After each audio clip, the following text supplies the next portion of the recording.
क्या आपने कभी सोचा है कि आपके शरीर में कुछ ऐसी शक्तियाँ हो सकती है जो इंसानों से नहीं बल्कि देवताओं से आती हो?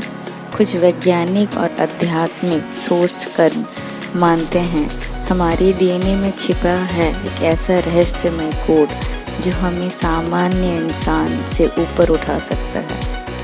विज्ञान क्या कहता है? हमारे डीएनए में करीब 3 अरब जेनेटिक लेटर्स होते हैं, लेकिन वैज्ञानिक कहते हैं इनमें से लगभग 97% डीएनए का कोई स्पष्ट उपयोग नहीं दिखता।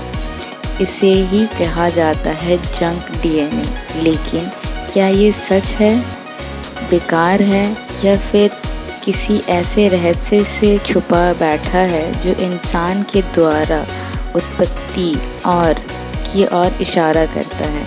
2016 में एक ऐसा सोर्स पाया गया है जिसमें कुछ लोग के डीएनए में ऐसे सेगमेंट्स हैं जो किसी ज्ञान मानव या जानवर से मेल नहीं खाते।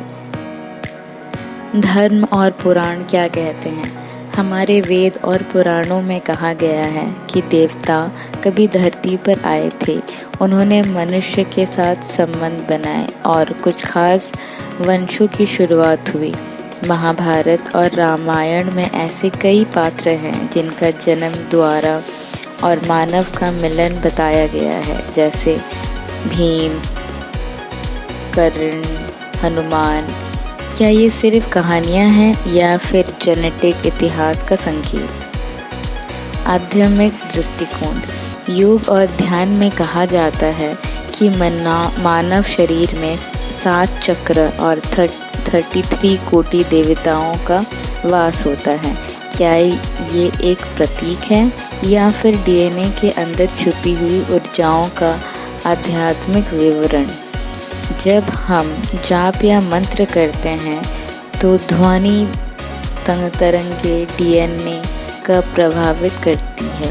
इसे ही आज की भाषा में एपिजेनेटिक्स यानी आपका माहौल या और सोच आपके जीन को एक्टिवेट कर सकते हैं।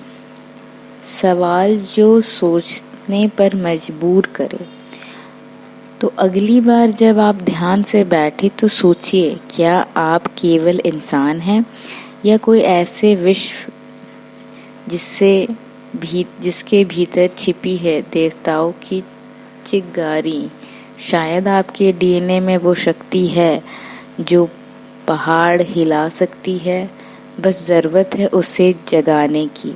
क्या आपको लगता है आपके डीएनए में देवताओं की शक्ति हो सकती है? नीचे कमेंट करें। Thank you.